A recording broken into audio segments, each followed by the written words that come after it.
चाहेंगे और साथ में भी उनका जो नुकसान हुआ, नुकसान की भरपाई है तो अमेरिका करे या फिर नुकसान की भरपाई वो स्टेट ऑफ हॉर्मुज पर टोल लगा करना चाहेंगे, क्योंकि आपने सही कहा उनको एक मौका मिल गया है। कमर आगा साहब, इसको कैसे देख रहे हैं इस इशू को आप? देखिए, ये बड़ा बहुत ही भयंकर, बहुत ही जटिल समस्या है। ये आसानी से हल नहीं होगी। ये अभी जाएगा इंटरनेशनल कोर्ट ऑफ जस्टिस में भी, वहाँ पे भी बातचीत होगी।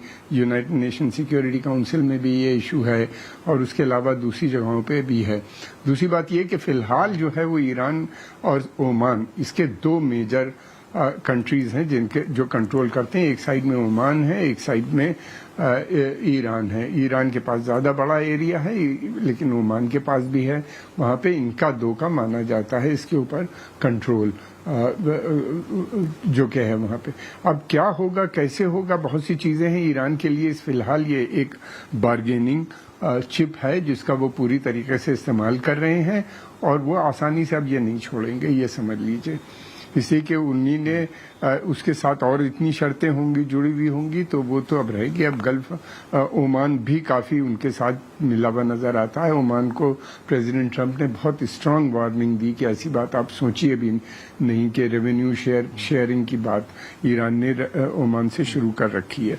दूसरी बात ये कि देखिए, ये न्यूक्लियर इशू कोई इशू नहीं है। ये गए थे रजीम चेंज करने, ये गए थे तेल के लिए बेसिकली। इन्हीं ने सोचा था कि हमने अब वेनेजुएला का तेल हमको मिल गया है, अब हमें ईरान का भी मिल जाएगा। फिर उसके बाद हम क्या कहते हैं, जो वहाँ का तेल है यूरोप में, ग्रीन लैंड का भी तेल हमको मिल जाएगा और हमारा ग्रेटर जो कंट्रोल है ऑयल रेवेन्यू के ऊपर, ऑयल रिसोर्सेज के ऊपर हमारा बन जाएगा। ये बात बहुत समय से चल रही है।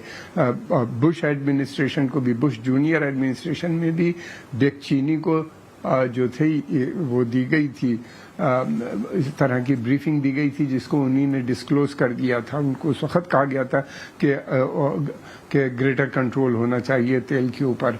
और अब अमेरिका को लगता है कि ये बेस्ट मौका है। अगर नहीं होगा तेल पे कंट्रोल तो उनका जो इन्फ्लुएंस है वो लगातार डिक्लाइन होता चला जा रहा है, इकोनॉमिकली भी, मिलिट्रीली भी और पॉलिटिकली भी। गल्फ के भी नेशन सब चाहते हैं कि जरा ये चाइना से, इंडिया से, ब्राज़ील से, साउथ अफ्रीका और दूसरे देशों से बात करना उनका भी दिल चाह रहा है।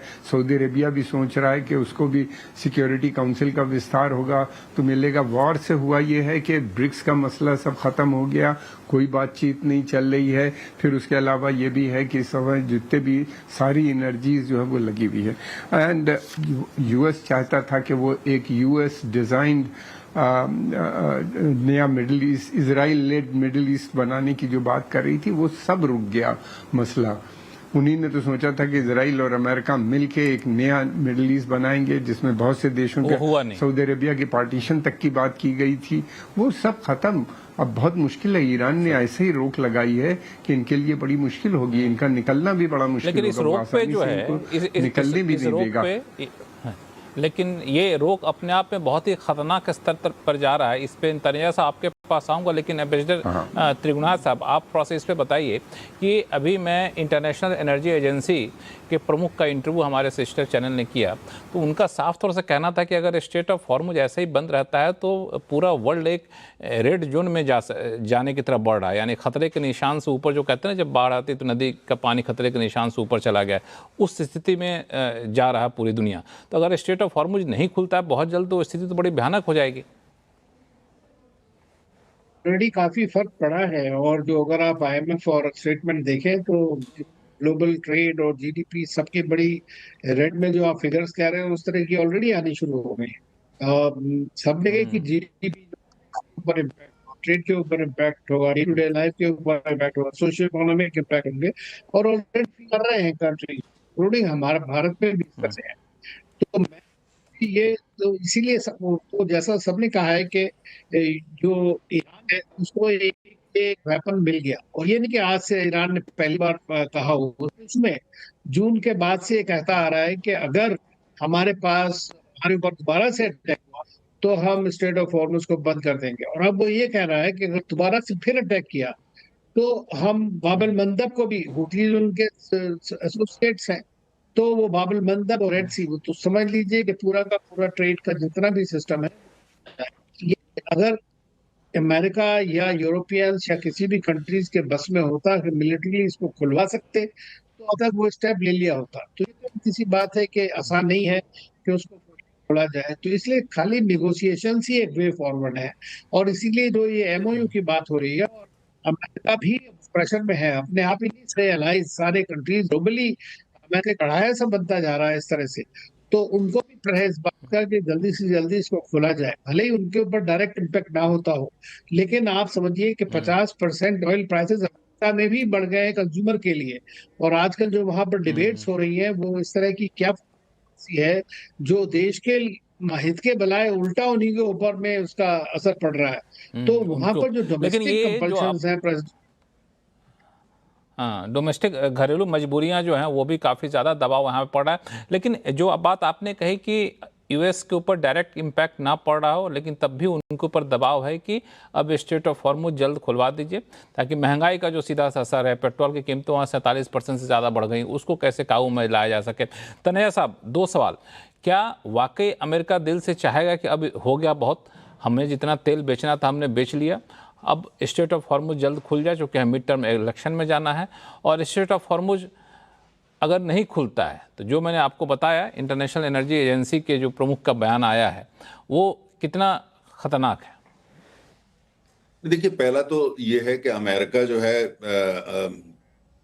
कमर आगा साहब जी ने भी उसका जिक्र किया।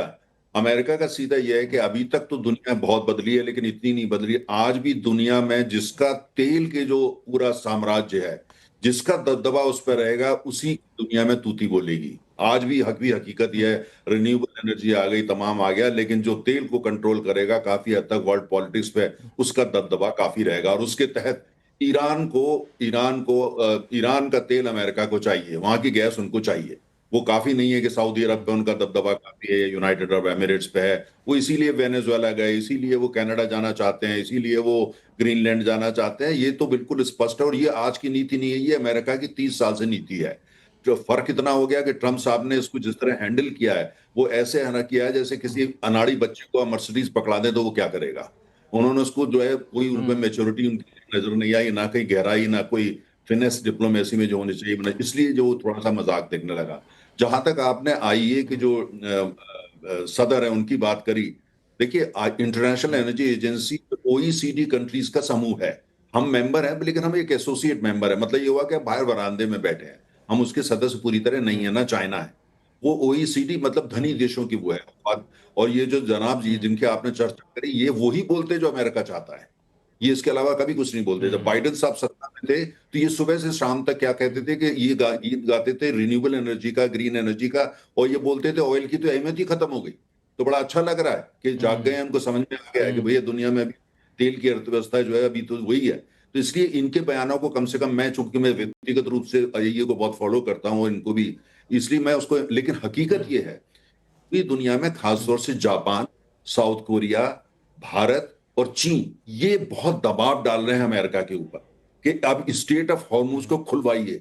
क्योंकि ये चार देश ऐसे हैं जो एशिया के सबसे बड़े आयातक हैं, और कहीं ना कहीं अमेरिका से इनके चारों के अच्छे संबंध हैं। ये जवाब डाल रहे हैं कि भाई आप इनको जो है इसको खुलवाइए। चाइना और भारत, मैं स्वयं अभी पिछले दिनों में मैं चाइना की जो सबसे बड़ी ऑयल कंपनी है उसके चेयरमैन, उनके साथ मैं इसी तरह के एक पैनल डिस्कशन में था। हम दो ही लोग थे, और उन्होंने हर बात पे मेरा इस बात पे समर्थन किया। उन्होंने कहा चीन जो है स्टेट ऑफ हॉर्मुज का टोलिंग नहीं होने देगा, वहां किसी तरह की टोलिंग नहीं होगी। ये चीन की सबसे बड़ी तेल कंपनी के चेयरमैन बोल रहे हैं, जो कम्युनिस्ट पार्टी के बहुत से वरिष्ठ मेंबर भी हैं। और उसके बाद खुद वहां के जो राष्ट्रपति जिनपिंग, उन्होंने भी लगभग ये बात कही है। तो ईरान जो है वो नहीं, ईरान लेकिन ने उसके बाद ईरान से जो संबंध है, ईरान से जो संबंध है, उस संबंध के आधार पर कम से कम चीन को टोलिंग से रियायत तो मिल सकती है, छूट मिल सकती है। देखिए, बात सुनिए, चाइना जो है बहुत इस मामले में कूटनीति में बड़ा मैच्योर है। चाइना को ये पता है कि अगर जो है ये हुआ कि आपने खाली चाइना को परमिशन दे दिया है, इसका मतलब ये हुआ चाइना नहीं चाहते कि पूरी दुनिया चाइना को इस नजर से देखे। वो नहीं चाहते। उनका ये मानना है कि चाइना बहुत मैच्योर डिप्लोमेसी करता है। तो इसलिए चाइना ये नहीं चाहेगा कि दुनिया को को आपने फेवर कर दिया है क्योंकि आपने वहां $80 बिलियन निवेश कर दिया है और $426 बिलियन की आप बातचीत कर रहे हैं। क्यों चाहेगा चाइना ये इमेज? और भारत भी ये इमेज नहीं चाहता। तो भारत, जापान, चाइना और कोरिया बिल्कुल स्पष्ट है, रोजाना अमेरिका को बोल रहे नहीं। दूसरी बात, ईरान ने बयान दे दिया है, ऑफिशियल बयान है, उन्होंने ये कहा है कि हम पेट्रोलिंग की बात नहीं करी, हम तो ये कह रहे हैं कि पर्यावरण टैक्स लगेगा जो वहां से निकलेगा, ये जहाज निकलते हैं तो होता है, उसको हम और ओमान मिलकर कंट्रोल करेंगे। तो वो उन्होंने 3 स्टेप पीछे ले चुका है। ईरान इसको एक बार्गेनिंग चिप की तरह यूज कर रहा है। ईरान भी को पता है कि दुनिया में भारत चाइना अलाउ नहीं करेंगे, ये बार्गेनिंग चिप है। एक सवाल और गुलशन सचदेवा से आपके पास जाऊं इससे पहले कि भारत की स्थिति अभी क्या है? क्रूड ऑयल को चूंकि आप काफ़ी क्लोजली मॉनिटर कर रहे होते हैं, हमारे पास स्ट्रेटेजिक रिजर्व की स्थिति से देखें, स्टेट ऑफ हॉर्मुज के अलावा दूसरे रिसोर्सेज जो सप्लाई आ रहे हैं उसकी स्थिति से देखें, तो कब तक हम लोग अभी के हालात पर बने रह सकते हैं अगर स्टेट ऑफ हॉर्मुज बंद रहता है यूं ही? तो देखिए, आपका 2 लाइन का इसका पहला जवाब तो ये है कि हमारी सिचुएशन कंफर्टेबल नहीं है ना, क्योंकि हम बहुत भारी मात्रा में जो है तेल की खपत हम रोजाना जितनी हमारी होती है। लेकिन हमने क्या करा है कि हम ऐसे देशों में जा जाकर तेल ला रहे हैं और भारी मात्रा में ला रहे हैं और उस ग्रेड का तेल अब खरीद रहे हैं जिस ग्रेड का तेल को रिफाइन करने के लिए हमारी रिफाइनरी बहुत बहुत कन्वीनियंट नहीं था उनके लिए, लेकिन उन्होंने बड़ी जल्दी जल्दी अपने को चेंज करा है। लेकिन अभी ये बात यह है कि 2 चीजें इसमें निकल के आ रही हैं। एक तो ये कि अन्य देशों से और तेल लंबे समय अभी हमको लाना पड़ेगा जब तक स्टेट और मोर खुल नहीं जाता। दूसरी, दिल्ली के अंदर वो सारे लोग जो इन विषयों में इन्वॉल्व हैं, सब अब इस नतीजे पर पहुंच चुके हैं कि हमारी medium to long term thinking में हमारी जो डिपेंडेंस है जो खाड़ी के देशों पे, उसको हमने सिग्निफिकेंटली नीचे करना पड़ेगा। दुनिया के अन्य देशों से तेल, गैस, एलपीजी तीनों लाना शुरू करना पड़ेगा। हम लेते रहेंगे यहां से, लेकिन ऐसी कभी दोबारा सिचुएशन हो जाए तो हमारे वो हालात ना हो जाए जो आज हमारी हो गई है या कोरिया की हो गई है या जापान की हो गई है।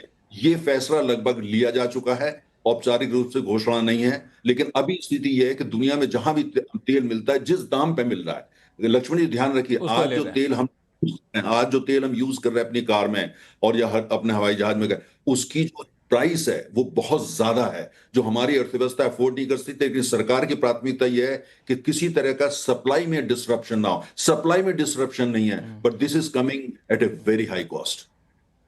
बहुत ऊंची कीमत तो हम लोग ला रहे हैं ताकि सप्लाई में डिसरप्शन ना हो, लेकिन उसकी लागत बहुत ज़्यादा है।